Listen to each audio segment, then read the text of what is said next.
Magandang araw po, welcome po sa aking channel, Love9 TV. Patalas sa 10. Meron po ba kayong mga properties na napapabayaan or non-performing assets? Plan nyo yung ibenta, pero wala kayong oras pagbibenta nito. Kung ito'y pagkakatiwala nyo po sa amin, tawag lang po kayo sa aking numero, usap po tayo, gawan ko po ng video for free.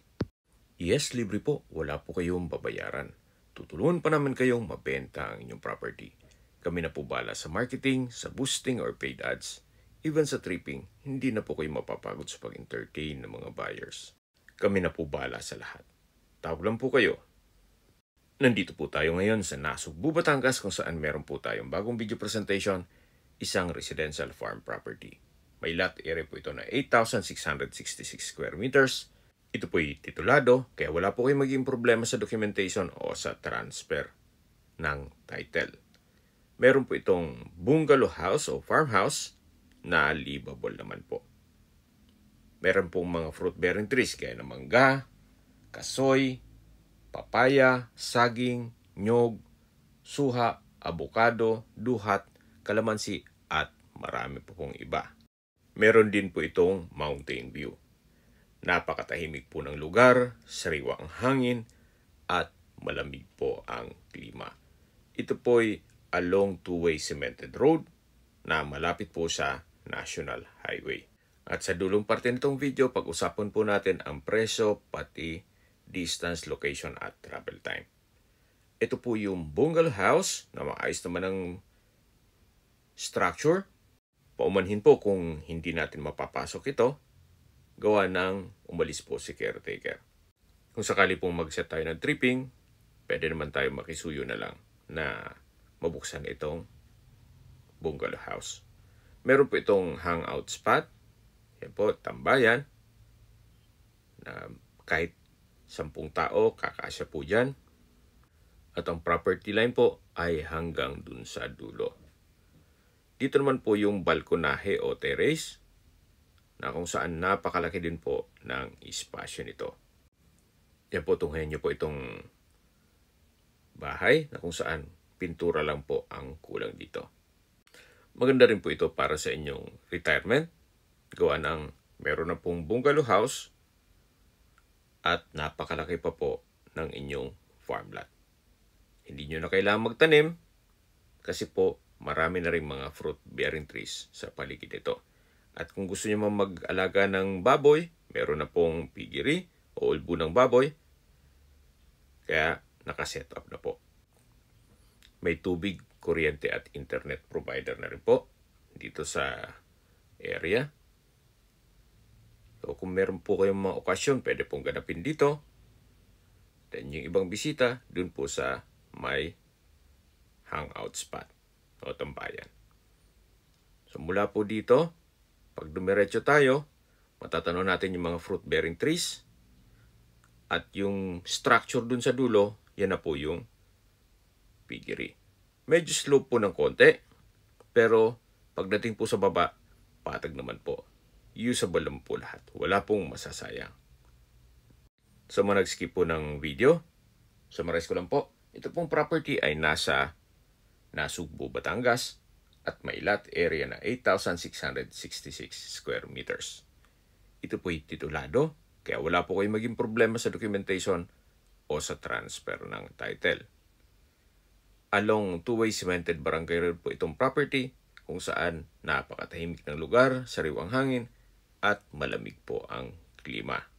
Meron po itong mga fruit-bearing trees gaya ng mangga, kasoy, papaya, saging, nyog, suha, abokado, duhat, kalamansi at marami pong iba. Ito po yung part ng lupa na medyo slope pero hindi naman po ganun kalalim. At sa dulo po nito ay meron pong ilat o dry creek. Ito po yung tinutukoy ko sa inyo na piggery kung saan maayos naman ang structure nito. Tungkol sa detalye kung ilang baboy, wala pong nabanggit. Pero malaki naman po ito. Medyo malaki din ang gagastusin nyo pag nagpagawa kayo ng ganito. Kung sakali man po na ayaw nyo pagpatuloy ang piggery business, pwede naman po itong gawing stock room. Napakalaking bodega po nito kung sakali man na ma-acquire nyo ito. Sa bubong po, maayos pa. Itong mga pamakuan, ganun din. Pati itong mga concrete walls. At yung property line po hanggang dyan sa baba. Napaganda po nitong property. Kahit po hindi na po kayo magtanim ng mga fruit-bearing trees, i-maintain nyo na lang po ito. Ang dami pong mga puno ng saging dito sa dulo. At meron din pong mga puno ng kawayan. Dito po sa likod ng ulbo ng baboy, ay napakalaki pa po ng espasyo. Pag dinaretso po natin yan, dyan na po yung dry creek o ilat. Pag po umuulan, nagkakatubig po yan. Pero ganitong mainit ang panahon, dry creek po.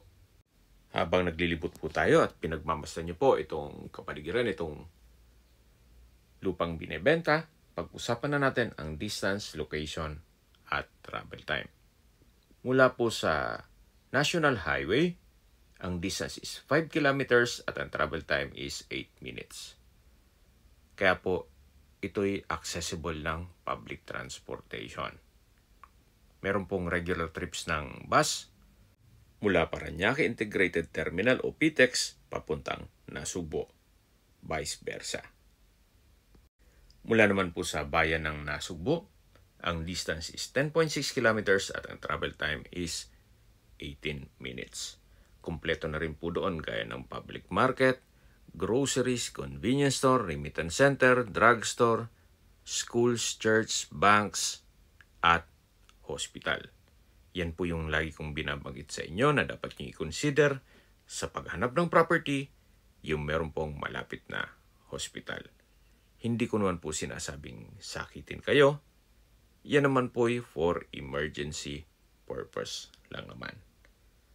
At meron na rin pong mga government offices doon sa bayan ng Nasugbo. At mula naman po sa mga beach resort dito sa Nasugbo, Batangas, ang distance is 11.6 kilometers at ang travel time is 21 minutes. Mula naman po sa Welcome Arc, Nasugbo, ang distance is 29.2 kilometers at ang travel time is 34 minutes. Kung manggagaling naman po sa Twin Lakes, ang distance is 31.1 kilometers at ang travel time is 37 minutes. Mula naman po sa Tagaytay, ang distance is 44.8 kilometers at ang travel time is 1 hour and 15 minutes. Kung manggagaling naman po sa Calac Silang Interchange, ang distance is 60.9 kilometers at ang travel time is 1 hour and 28 minutes. Mula naman po sa Manila o sa airport, ang distance is 108 kilometers at ang travel time is 2 hours and 34 minutes. Ito po yung driveway mula Barangay Road. Sa presyo na po tayo, binibenta po ito ni owner sa halagang 25 million pesos. Kung may makatanungan po kayo, tawag lang po kayo sa aking numero. At sa mga kababayan naman natin nasa ibang bansa, meron po akong Telegram. Sa mga iPhone user man, may iMessage. Meron din pong Imo, Skype, Viber at WhatsApp. Same number lang po, 0917-316-3399. Sa mga nagtatanong naman po ng aming Facebook, meron po aming Facebook page na Nov9 TV at Facebook Reels video. Meron din pong TikTok at Instagram. May ibang YouTube channel po kami na The Nov9 TV channel at Nov9 TV listings. Sana po naibigyan yung aming video presentation. Paki-like and subscribe na po sa aking channel para ma-update din po kayo sa aking future listings. Kung sakali po hanap nyo yung mas malaking sukat na lupa, meron din po kaming ibang listings na pwede nyong pagpilian. Huwag po kayong mag-atubiling tumawag sa amin, then let us know your budget para malaman namin kung anong property pwede namin alok sa inyo. Sa lahat pong viewers, subscriber at nagtiwala po sa amin, salamat po sa suporta. Ingat po kayo lagi at inyong pamilya. Maraming salamat po.